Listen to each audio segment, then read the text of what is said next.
ஜோதிட வல்லுநர்கள்கிட்ட கேட்போம் மேஷ ராசிக்கு எப்படி இருக்குன்னு. முதலாவதாக நம்மளுடைய சிவகாசி சுந்தரபாண்டியன் அண்ணன் கிட்ட கேட்போம். ஆனால் சொல்லுங்கண்ணே. மேசராசி நேயர்களுக்கு பார்த்தீங்கன்னா இந்த குரு பயிற்சி மிகப்பெரிய ஒரு வெற்றியை கொடுக்கக்கூடிய அமைப்பாக உறுதியாக இருக்க போகுது. அதே போல் பார்த்திங்கன்னா இப்போ மேசராசி எல்லா வீடியோலையும் பார்த்துக்கிருக்கோம். மேசராசிக்கு 7:30 ஆரம்பிச்சிச்சுன்னு சொல்லி ரொம்ப ஒரு பதட்டமான சூழ்நிலையில் மக்களை ரொம்ப மேசராசிக்காரங்களை ஒரு மனசில் ஒரு தைரியம் இல்லாத சூழ்நிலையை உருவாக்கியிருக்காங்க. ஆனால் இதில் ஒரு மிக முக்கியமான விஷயம் என்னென்னா, சனி பயிற்சியானது உண்மை தான்.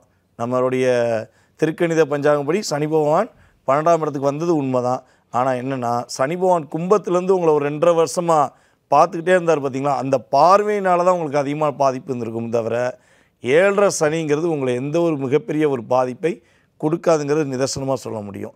அதுக்கடுத்தபடியாக பார்த்திங்கன்னா குரு பகவானும் உங்களுக்கு மிகப்பெரிய ஒரு முன்னேற்றத்தை கொடுக்க போகிறார். பொருளாதார விஷயம் உங்களுக்கு ரொம்ப ரொம்ப தடையாக இருந்திருக்கும்.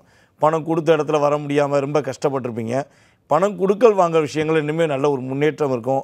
குடும்பம் நல்லா ஒற்றுமையாக இருக்கும். கடன் சுமையிலேருந்து மீள்வதற்கான ஒரு அற்புதமான காலகட்டம் தான் இந்த தமிழ் புத்தாண்டில் நம்மளுடைய மேச ராசிக்காரங்களுக்கு இருக்க போகுது. நன்றி, ரொம்ப அற்புதமாக சொன்னாங்க. அவங்களோட அடுத்ததாக நல்வாழ்க்கை ஜோதிடர் முகுந்தன் முரளி அவர்கள் என்ன சொல்கிறான்னு கேட்போம் மேஷ ராசிக்கு. ஐயா சொல்லுங்கய்யா. வேந்தர் டிவி நேயர்களுக்கு இனிய தமிழ் புத்தாண்டு நல்வாழ்த்துக்கள். வீரமும் தைரியம் மிக்க மேசராசி நேயர்களை பொறுத்த வரைக்கும் இந்த ஆண்டு ரொம்ப ஒரு பிரமாதமான ஒரு ஆண்டாக உங்களுக்கு அமைய போகிருக்கின்றது. நீண்ட நாட்களாக புத்திரவாக்கியம் இல்லாதவர்களுக்கு புத்திரவாக்கியங்கள் கிடைக்கக்கூடிய யோகமான ஒரு அமைப்பாட்டில் இந்த டைமில் உருவாக்கி கொடுக்கும். வேலை இல்லாதவர்களுக்கு வேலை வாய்ப்பும், விவசாயத்தில் இருப்பவர்களுக்கு நல்ல ஒரு வளர்ச்சியில் ஏற்படுத்தி கொடுக்கும். கலைத்துறையில் இருப்பவர்களுக்கு நல்ல ஒரு முன்னேற்றத்துக்கான ஒரு அமைப்பாட்டெல்லாம் இயற்கையாகவே அவங்களுக்கு உருவாக்கி கொடுக்கும். அந்த வாய்ப்பை தக்க முறையில் பயன்படுத்தி கொள்வது உங்களுடைய கடுமையான முயற்சியின் மூலமாக தான் எல்லா வகையிலுமே உங்களுக்கு அமையும். அதனால் உங்களுடைய கடினமான முயற்சி இது எல்லா வகையிலுமே உங்களுக்கு பல வகையில் உங்களுக்கு வெற்றிகள் கிடைக்க இருக்கின்றது. நீண்ட நாட்களாக புத்திரவாக்கியம் இல்லாதவங்களுக்கு மட்டுமில்லை, நீண்ட நாட்களாக திருமணம் ஆகாமல் இருப்பவர்களுக்கும் 2வது திருமணத்துக்கோசரம் வெயிட் பண்ணிட்டு இருக்கிறவங்களுக்கு கூட இந்த நேரத்தில் நல்ல ஒரு யோகமான ஒரு அமைப்பாட்டலாக உருவாக்கி கொடுக்க போகிருக்கின்றது. இந்த வருடத்தில் உங்களுக்கு நல்ல முன்னேற்றங்கள் ஏற்படுத்தி கொடுக்க முருகப்பெருமானுடைய வழிபாட்டு முறைகள் சிறப்பான ஒரு வளர்ச்சிகள் உங்களுக்கு ஏற்படுத்தி கொடுக்கும். ரொம்ப நன்றி. எல்லாருமே பாசிட்டிவாக சொல்லியிருக்காங்க. அடுத்ததாக சின்ன சேலம் சுதாகண்ணன் அம்மா கிட்ட கேட்போம். அம்மா சொல்லுங்கம்மா.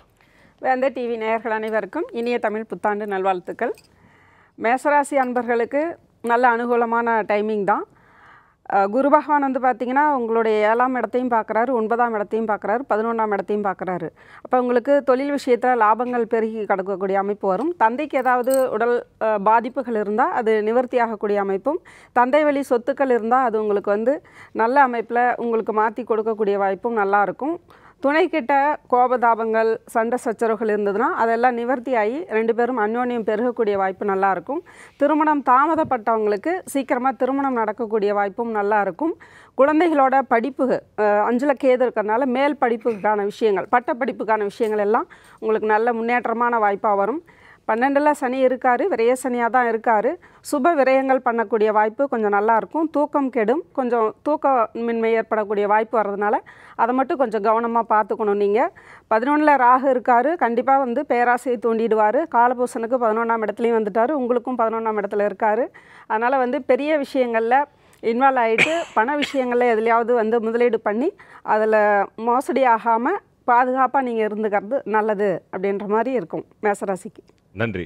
நிறைய நல்ல விஷயங்கள்லாம் நடக்க போகுது. பட் பொறுமையாக இருந்தாக்கா எல்லாம் கிடைக்கும் அப்படின்னு சொல்லியிருக்காங்க. அவங்கள தொடர்ந்து அடுத்ததாக சின்ன சேலம் கமாண்டோ கண்ணன் என்ன சொல்கிறார் அப்படின்னு கேட்போம் மேஷ ராசிக்கு. ஐயா சொல்லுங்கய்யா. வேந்தர் டிவி நேயர் அனைவருக்கும் இந்த தமிழ் புத்தாண்டு வாழ்த்துக்கள். இந்த 2025 விஸ்வா வருஷ தமிழ் புத்தாண்டு குரு பகவான் மேசராசிக்கு 3ஆம் இடத்துல இருக்கிறாரு. 3ஆம் இடத்துல இருந்து 7ஆம் இடத்தையும் 11ஆம் இடத்தையும் பார்க்குறாரு. அதனால் இவர்கள் முயற்சி, தகவல் தொடர்பு, அதேமாரியா இந்த யூடியூப் சேனல்காரங்க, டிவிக்காரங்க எல்லா கல்வித்துறையில் எல்லாத்தையும் சிறப்பாக இருக்கும் மேச ராசிக்காரர்களுக்கு. அதேமாரி திருமணம் ஆகாதவங்களுக்கு திருமணம் நடக்கும். பார்ட்னர் கூட இருக்கவங்களுக்கு நல்ல நட்புறவு இருக்கும்.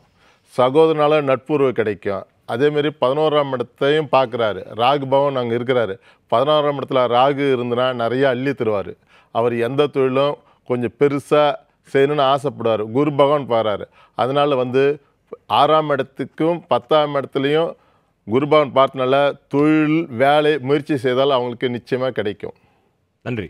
அவரை தொடர்ந்து நம்மளுடைய யதார்த்த ஜோதிடர் திரு செல்வி அவர்கள் என்ன சொல்கிறாருன்னு கேட்போம் மேஷ ராசிக்கு. ஐயா நீங்கள் சொல்லுங்கய்யா. மேஷத்துக்கு பார்த்தீங்கன்னா முதல் பரிகாரம் உடற்பயிற்சி, அடுத்த பரிகாரம் ஆஞ்சநேயரை பிடிச்சிக்கிறது. மேஷராசிக்காரர்களுக்கு கண்டிப்பாக பணவரவுக்கு உண்டான அனுகூலமான காலகட்டம். ஏன்னா குரு 11ஆம் இடத்தை பார்க்குறச்சே வேறு என்ன வேணும். அதே சமயம் உடற்பயிற்சி மறக்கவே கூடாது. மேஷராசிக்காரர்களுக்கு செவ்வாய் ஆதிக்கம் பெற்றவர்கள். சனி உங்கள் ராசியில் நீச்சமாகிறதை ஞாபகத்தில் வைத்துக்கொள்ள வேண்டும். மேஷம் விருச்சகமெல்லாம் எதை பற்றியும் கவலைப்படாமல் இருக்கக்கூடிய ராசிக்காரர்கள். அதனால் முன்னேற்றத்திற்கு உண்டான அனுகூலம் பரிபூர்ணமாக கிடைக்கும். திருமணத்தடை, குடும்பத்தில் காணப்பட்ட இந்த பிரச்சனைகள் நிவர்த்தி ஏற்படும். வெளியிடத்திற்காக வாழ்ந்து கொண்டிருந்த மேஷராசிக்காரர்கள் குடும்பத்திற்காக வாழ்வார்கள். அதுவே பெரிய சந்தோஷத்தை ஏற்படுத்தி தரும். பிள்ளைகள் விஷயத்தில் அனுகூலம், சந்தோஷம், தாய் வழி வரவு, தந்தை வழி வரவு, புது பண வரவுக்கு உண்டான அனுகூலம், பெரிய தொழில் அமைப்பு ஏற்படுவது தான் மேஷத்திற்கு மிக முக்கியமாக நான் பார்க்குறேன். நன்றி.